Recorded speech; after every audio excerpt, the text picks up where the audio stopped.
بسم الله الرحمن الرحيم. الحمد لله رب العالمين، والصلاة والسلام على رسوله الأمين محمد وآله وصحبه أجمعين. أما بعد، leo ikiwa ni usiku wa tarehe 9 mwezi wa Shawwal mwaka 1440,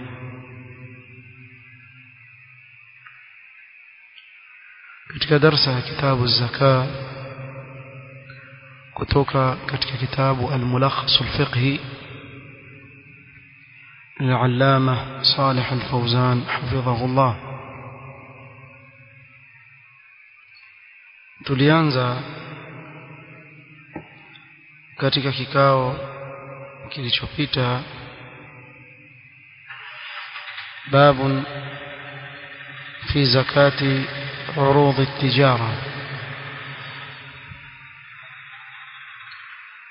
tukaeleza dalili alizozitanguliza al-musannif hafidhahullah za kuonyesha uwajibu wa zaka katika bidhaa ya biashara, na kuwa hili jambo ndio kauli ya wengi katika wanavyuoni isipokuwa shawadhi.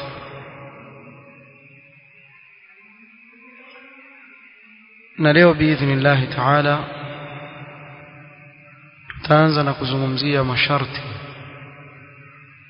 ambayo yakitimia itakuwa ni wajibu kutoa zaka ya bidhaa ya biashara. قال المصنف حفظه الله: ويشترط لوجوب الزكاة في عروض التجارة شروط. yashurutishwa katika kuwajibika zaka katika bidhaa za biashara masharti. الشرط الأول، شرط la kwanza أن يملكها بفعله أي باختياره إذا اختار الامتلاك، iwe zile bidhaa amezimiliki kwa khiari yake. Bifi'li bimaana ana khiari ya kukubali au kukataa, akakubali. Kalbai'i, kama kwa mfano kukupitia biashara akanunua ili auze, na mtu hununua kwa khiari yake. Wa qabuli alhiba, na kukubali zawadi, kwa sababu aweza kupewa zawadi akaikataa. Alipoikubali akaiweka kuwa ni bidhaa yake ya biashara, ikawa ni wajibu kwake yeye kuitolea zaka. Walwasiya kadhalika, wasiya, mtu akahusia kuwa nikifa sehemu fulani katika mali yangu iende kwa mtu fulani, ana khiari baina ya kukubali na kukataa. Akikataa, ule wasia hautatekelezwa, bali ile mali itarejea kwa nani? Kwa warithi. Ikiwa atakubali, atapewa katika wasia aliyohusia yule maiti. Walijara, وهو أن يأخذ المال أجرة بدلا من القيمة،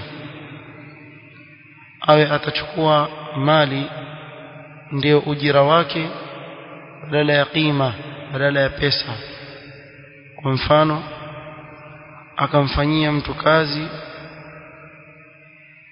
malipo yake ikawa ni mbuzi mfano, badala ya pesa akawachukua wale mbuzi akaweka biasharani, atawalipia zaka. Wa ghairi dhalika min wujuhi almakasib, na njia nyinginezo katika njia za kuchuma mali. Kwa hivyo sharti la kwanza an yamlikaha bifi'lihi, ili sharti limeeleweka. awe atamiliki kwa khiari yake kile anachokimiliki. Na kwa kauli hii yabeba maana kuwa ikiwa mtu amerithi biashara haitolei zaka. Fahamu? Sababu urathi si kwa khiari, urathi ni qahran, upende usipende ni chako. Kwa mfano mtoto mzazi wake amefariki, hata akisema mimi sitaki ni yake, sababu ile imtilak milki ya urathi anapokufa yule mrithiwa moja kwa moja yatoka umilikaji wake ile mali kutoka kwa yule aliyefariki huenda kwa nani? Kwa yule aliyerithi. Tufahamiana? Kwa hiyo kwa kauli hii ya kuwa hili ni sharti, na tutakuja kuona kuwa si sharti, lakini Sheikh Al-Fawzan afuata kauli ya Hanabila waenda kuwa ni sharti, lakini sio sharti hili. So mtu aweza kumiliki kwa urathi, na kumiliki kwa urathi si lazima mtu awe na khiari, ni wajibu utamiliki. Hata ukasema sitaki ni yako, si tofahamiana hapo. Kwa kauli hii itamaanisha kuwa anayemiliki kwa urathi hatoi zaka, na si sawa. Kweli anayemiliki biashara kwa urathi basi atoi biashara, atoi zaka katika biashara ile, atoa zaka. الشرط الثاني أن يملكها بنية التجارة. tena sharti hili la pili laendana lile la kwanza. Wakati anapomiliki kwa khiari awe amiliki kwa nia ya biashara. Bimaana kwa mfano mtu amepewa zawadi, gari, nyumba, akaipokea si kwa nia ya biashara, akaipokea kwa nia nitatumia, kisha baadaye akasema wacha nifanyie ile gari biashara, niuze kisha nitafanya nini, niwe nikiuza nikinunua mwingine, nikiuza hivyo hivyo. Huyu haambiwi alipe zaka. Kwa nini? Kwa sababu alipomiliki alikuwa hana nia nini? Hana nia ya biashara. Tuelewana hapo? Na hili sharti la pili pia tutasema kuwa hadimu hili. Ikija swala kama hili sasa, itakuwaje mtu amemiliki kisha nia yake kabadilika kufanya biashara, aambiwa silipe zakat urudh at-tijara? sema an yamlikaha bi niyyati at-tijara bi an yaqsida at-takassub biha, awe nia yake ni kuchuma kwa kutumia kile alichokipata. لأن الأعمال بالنيات. صحيح الأعمال بالنيات والتجارة عمل، فوجب اقتران النية به كسائر الأعمال، ikawajibika kufunganisha nia kama vile amali yote nyingine. الصحيح في الشرط الأول والثاني. tumekosoa masharti haya mawili. Je, kauli sahih katika sharti la kwanza na la pili ni ipi? الصحيح في الشرط الأول والثاني أنهما لا يشترطان. hizi sharti mbili hazipo, بل يشترط أن ينوي بالشيء التجارة فقط. akinuia tu kufanya biashara pale pale tayari shakuwa nini? Ni urudh at-tijara. maadamu imefika nisab kisha ikapita haul mwaka, itawajibika kwake yeye kukitolea kile alichokiweka biasharani nini? Zaka. Sio? Tuelewana hapo? Kwa hivyo sharti la kwanza ni kuwa awe amenuia kufanya biashara na ile bidhaa aliyokuwa nayo. nafikiri mkumbuka Sheikh Al-Fawzan ametoa istidlal na hadithi ya Samura radhiyallahu anhu, na tukasema hadha alhadith lam yathbut, lakini tulitaja kuwa wako katika masahaba kama vile Umar al-Khattab na wengineo ambao walichukua zaka katika bidhaa za biashara. hadithi hii كان النبي صلى الله عليه وسلم يأمرنا أن نخرج الزكاة مما نعده للبيع، ما دام ile bidhaa imeandaliwa kwa ajili ya nia ya kufanyia biashara ya kupata faida, moja kwa moja hapo ishawajibika kuitolea nini? Zaka. Si inaeleweka hapa tunachozungumza? Kwa hivyo sharti la kwanza itakuwa nini?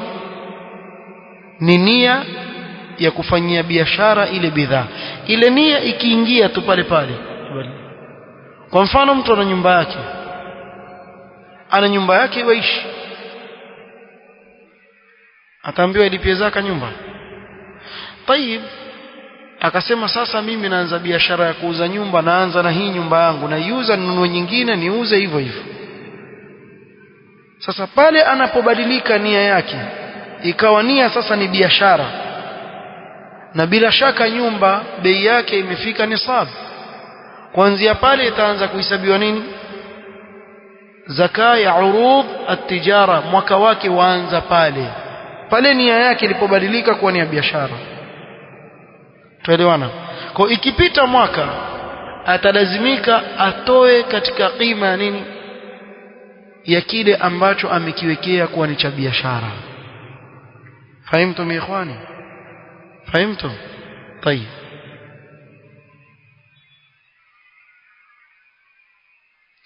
Kwa hivyo niyatu tijara takfi fi ijabi zaka. Ile nia ya mtu kufanya biashara tu yatosheleza katika kumwajibisha mtu kutoa zaka. Kwa hivyo hiyo ashartu thalith ndio itakuwa shartu الثاني. وذكرنا الشرط الأول النية، الشرط الثاني itakuwa الشرط الثالث. Sababu hizi sharti mbili tumesema yatosheleza nia peke yake. Kwa hivyo hizi za kwanza mbili tuziondoe tuweke moja. الشرط الثالث ambao kwetu ndio itakuwa nini?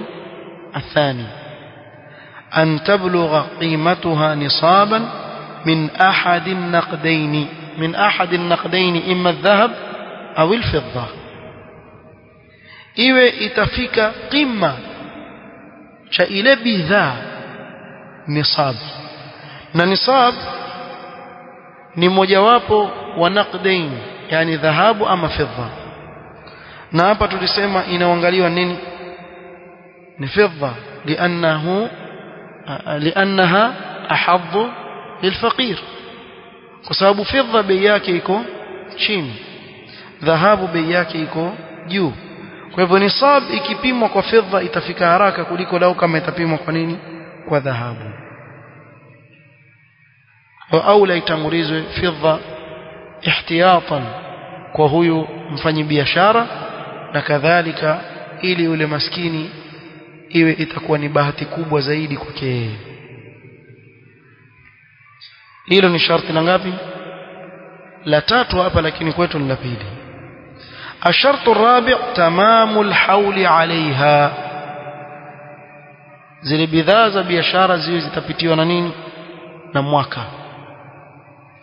لقوله صلى الله عليه وسلم لا زكاة في مال حتى يحول عليه الحول.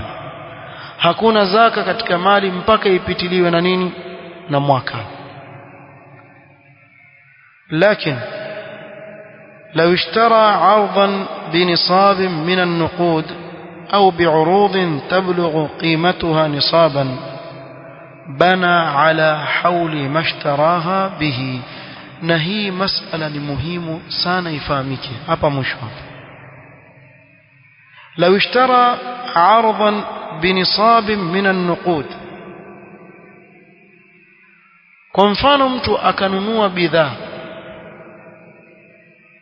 wakati anaponunua bidhaa zile pesa zake alizokuwa nazo zilikuwa tayari zishafika nini? Nisab. Ana milioni moja afungua nayo biashara.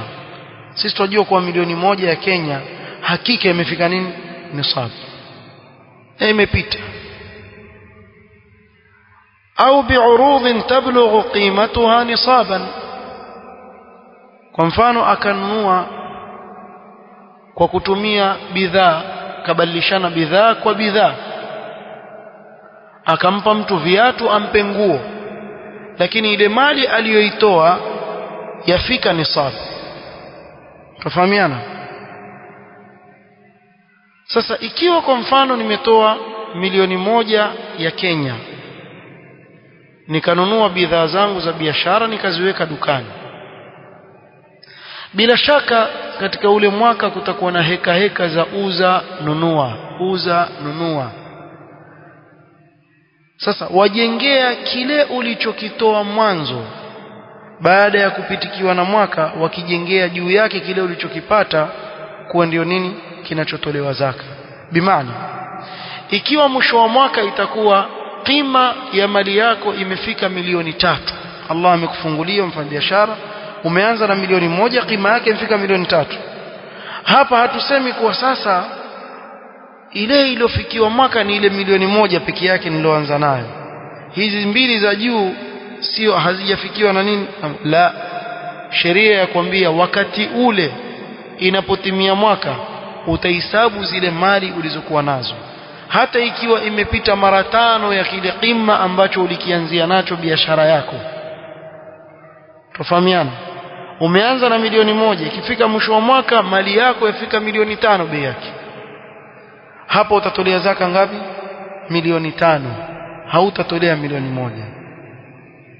Bana ala hauli mashtaraha bihi. Tumeelewana hapa?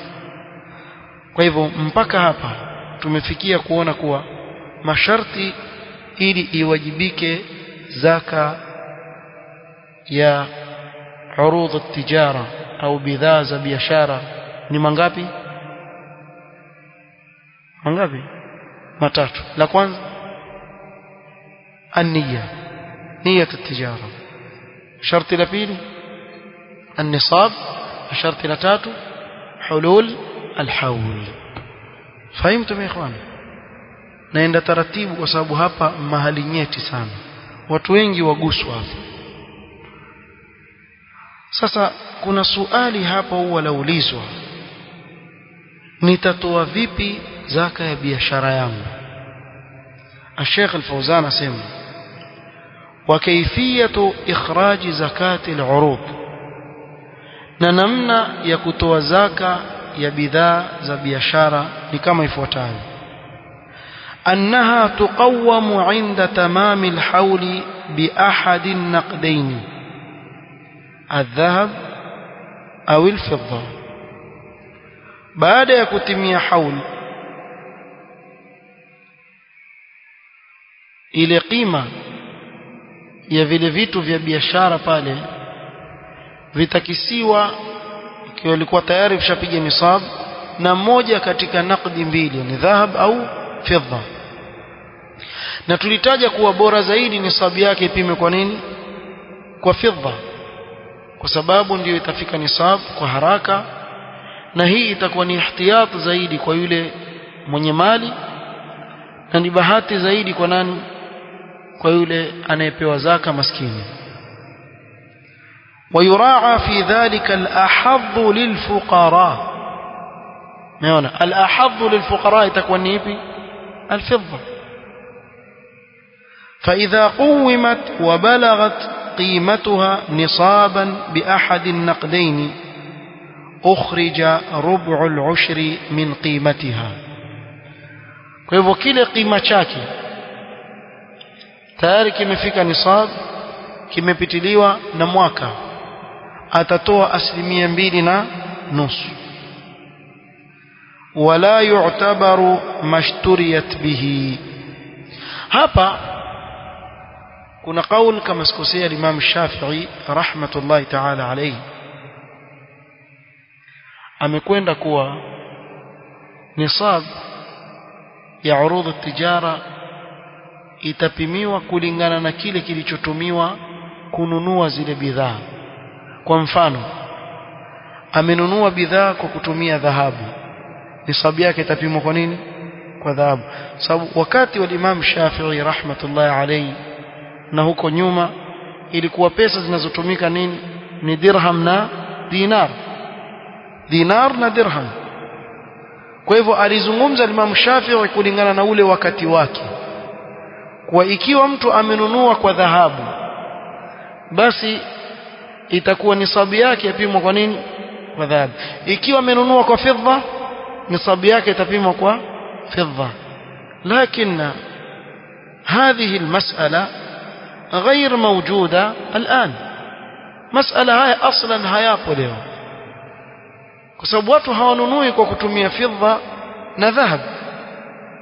الناس لا يشترون بذهب ولا فضة.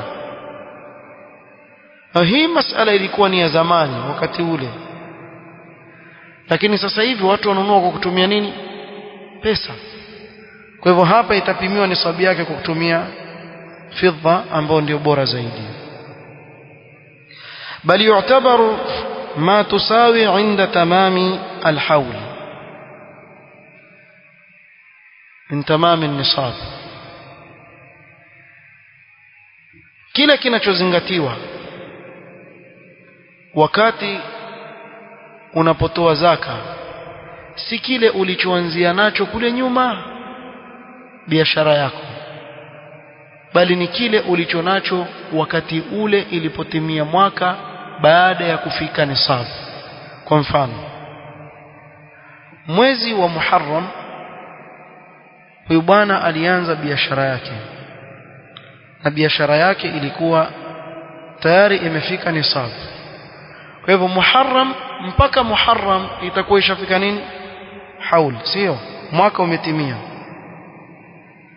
Sasa atatoa zaka kulingana na bei ya mali aliyonunulia, ama atatoa zaka kulingana na bei ya mali anayouza.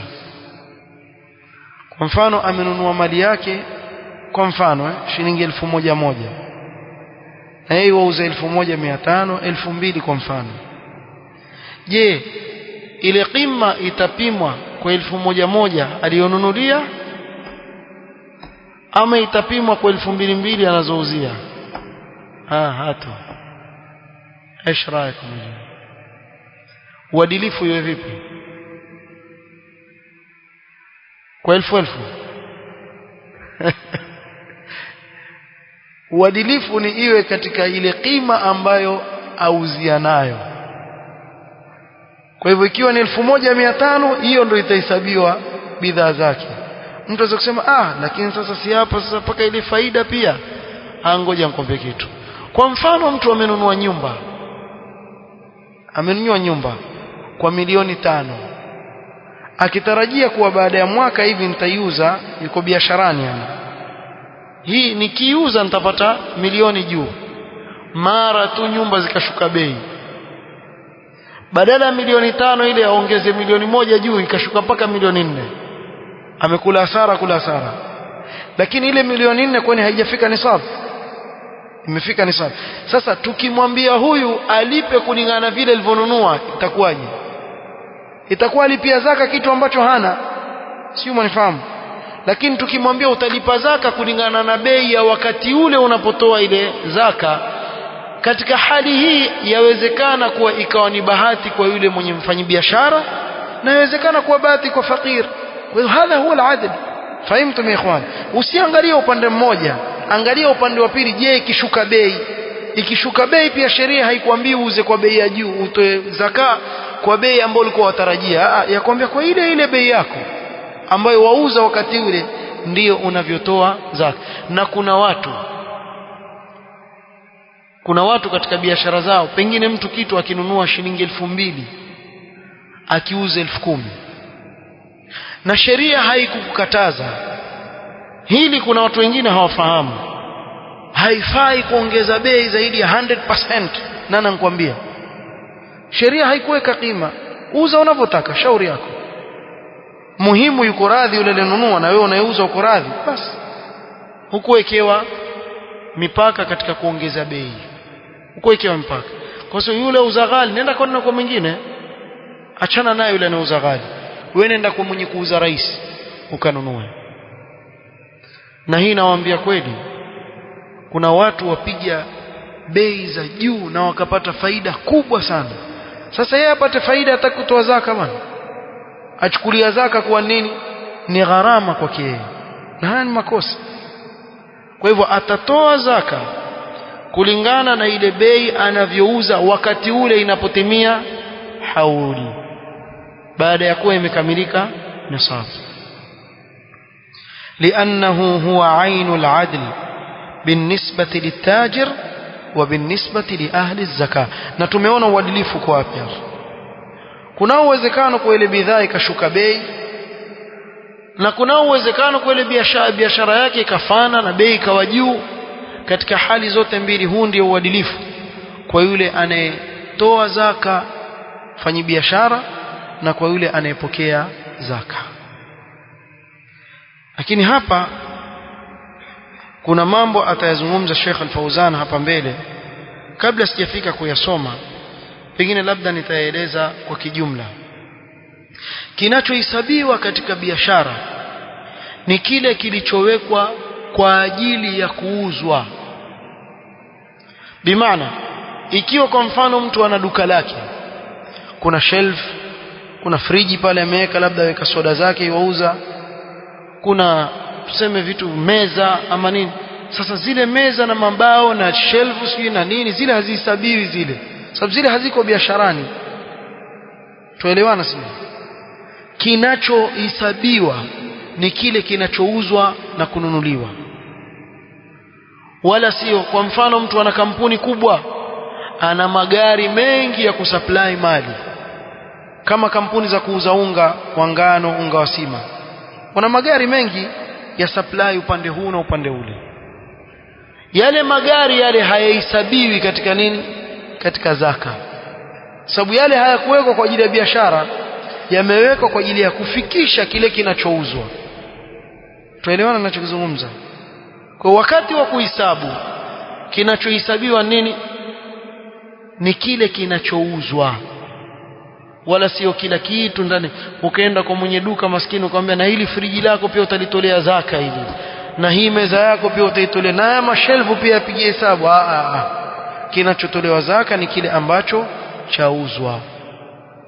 Na hapa kuna masala mengine pia yaja hapa. Je, mfanyi biashara atatoa katika kile anachokiuza ama atatoa pesa? Hapa wamekhtalifiana ulama. Wengine wakalazimisha kuwa kinachotolewa ni qima, sababu ndicho kinachotumiwa kununua ile bidhaa unaweka, sio?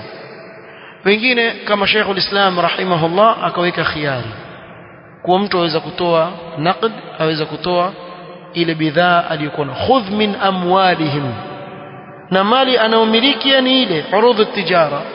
Kwa hivyo kwa mfano auza nguo, Sheikh Al-Islam asema yajuzu kwa mtu kutoa katika nguo zake, lakini kwa sharti asitafute zile ambazo modeli yake ishaisha, hazivaliwi tena. Ndio sasa hizi nazitoa zaka hizi. Wala tayammamul khabitha minhu tunfiqun walastum biakhidhihi illa an tughmidu fihi. Huwezi kutoa mali yako mbovu ndio kaitoa, utatafuta modeli ya kati na kati, sio ile bora kabisa wala sio ile ambayo watu hawaitaki tena. Umeona tofauti? Kwa hivyo kwa mfano yauza mafriji, itakuwaje? Hii ni bahati katika upande mwingine kwa mfanyabiashara. Yawezekana ikatimia haula hana pesa, pengine amenunua mali hana pesa za kutoa zaka, na mali zake nyingi, pengine zaka yake labda 200,000 300,000, hana cash. Taiba atatoa mafriji? Yawezekana bwana, kuna vijana waoa labda ama nini, basi hii weka nyumbani friji yako hii. Hana uwezo, na yule mwingine atafute maskini ampe friji iweke nyumbani. Yawezekana. Wallahu a'lam kuwa hii ya wasahali zaidi kuwafanya biashara. Auza viatu, achukue viatu, atafute maskini awagawanyizie vile viatu anavyouza. Na ikiwa ataamua atoe pesa, fadhiha neema. Ikiwa uza magodoro, aweza kutafuta mtu hana godoro akampelekea godoro alale, pia iwaweza. Si ndio anaumiliki, ndio mali yake ya uza magodoro, sio? Na jamaa hawana magodoro, chukua magodoro, basi hii bwana chukua nenda kalalie. Ama kijana ataka kuoa hana hata godoro, kamtukulia godoro, basi chukua godoro nenda kalale. Sio, mnifahamu? Lakini tunaweza kusema kuwa bora zaidi ukimpa nini? Ukimpa pesa. Sababu ukimpa pesa sasa yeye ana khiari ya kutumia ile pesa anavyotaka yeye. Lakini Sheikh Al-Islam rahimahullah ametoa khiari katika hili jambo, wallahu ta'ala a'lam. Kile kilichobakia katika zakatu urudhu tijara, kwa sababu ya wakati naonelea biidhnillah ta'ala tukimalizie katika darasa itakayokujengawa. Tutakachokizungumza ni haya maelezo niliyoeleza, na tutasoma tu hapa, tupitie na mwisho nasaha za Sheikh Al-Fauzan hafidhahullah, kisha tuingie babun fi zakati al-fitri biidhnillah ta'ala. Naktafi bihadha al-qadr. والله تعالى أعلم. سبحانك اللهم وبحمدك أشهد أن لا إله إلا أنت أستغفرك وأتوب إليك. بارك الله فيك.